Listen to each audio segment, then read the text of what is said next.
Trampdan Rusiya ilə bağlı suala maraqlı cavab. Ukraynanın tam ələ keçirilməməsi böyük güzəştdir.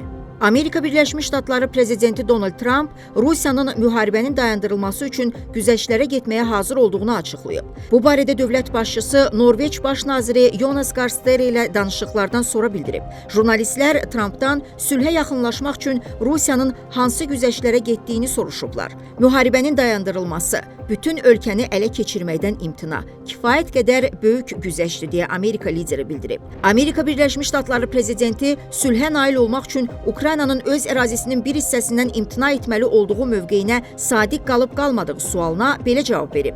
Bu, hansı ərazidən söhbət getdiyindən asılıdır. Biz əlimizdən gələni eləyəcəyik. Onun fikrincə, Ukraynanın Krımı geri qaytarması çətin olacaq. Çünki yarımadanın ilhaqı döyüş əməliyyatları olmadan baş verir.